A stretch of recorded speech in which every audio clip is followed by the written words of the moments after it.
Hello guys, അപ്പോൾ നമുക്കിന്നൊരു തലക്കറി ഉണ്ടാക്കി നോക്കിയാലോ. ഇത് ചൂരമീൻ്റെ തലയാണ്. അപ്പോൾ നമ്മൾ ആദ്യം ചട്ടി വെച്ച് കൊടുത്തിട്ടുണ്ട്. അതിലേക്ക് എണ്ണ ഒഴിക്കുക, പിന്നെ കടുകിട്ടിട്ട് അത് നന്നായിട്ട് പൊട്ടി വരുമ്പോൾ നമ്മളതിലോട്ട് ഉലുവ ഇട്ട് കൊടുക്കുന്നുണ്ട് കേട്ടോ. രണ്ടും പൊട്ടിയിട്ടൊരു പാകമാകുമ്പോൾ നമ്മളതിലോട്ട് ഇഞ്ചി, വെളുത്തുള്ളി, കറിവേപ്പില, ചെറിയ ഉള്ളി എന്നിവ ഇട്ട് കൊടുക്കുക. ശേഷം നന്നായിട്ടൊന്ന് വഴറ്റിയെടുക്കുക കേട്ടോ. വഴണ്ടി വരുമ്പോൾ നമ്മളതിലോട്ട് മുളക് പൊടി ഇട്ട് കൊടുക്കാം. മുളക് പൊടി നിങ്ങളുടെ ഇഷ്ടത്തിന് ഇട്ട് കൊടുക്കുക, എരിവിനനുസരിച്ചിട്ട്. നമ്മളിവിടെ ഇപ്പോൾ ഒരു 2.5 സ്പൂണാണ് ഇട്ട് കൊടുക്കുന്നത്. അത് നമ്മൾ നന്നായിട്ട് വഴറ്റി കൊടുക്കുക കേട്ടോ. മുളകിൻ്റെ ഒരു പച്ചമണം മാറുന്ന വരെ വഴറ്റി കൊടുക്കണം. പിന്നെ നമുക്ക് മല്ലിപ്പൊടി ഇട്ട് കൊടുക്കുക കേട്ടോ. മല്ലിപ്പൊടി കുറച്ചിട്ടാൽ മതി. ഇവിടെ അങ്ങനെ കൂട്ടാറുണ്ട് കേട്ടോ മല്ലിപ്പൊടി, അതുകൊണ്ടാണ് ഇട്ടത്.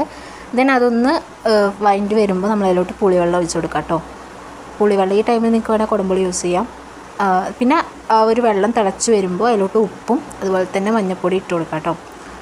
ഒന്ന് വെയിറ്റ് ചെയ്യുക. മഞ്ഞൾപ്പൊടി ഇട്ടിട്ട് പിന്നെ ഇളക്കേണ്ട ആവശ്യമില്ല. അതൊന്ന് വെയിറ്റ് ചെയ്തിട്ട് ശേഷം നമ്മൾ തല നല്ലോണം വരുമ്പോൾ അതിലോട്ട് മീനിൻ്റെ കഷ്ണങ്ങൾ ഇട്ട് കൊടുക്കാം. തല മുറിച്ചതാണ് ഇട്ടത്, തല പീസാക്കിയതാണ്, അത് ഇട്ട് കൊടുക്കാം.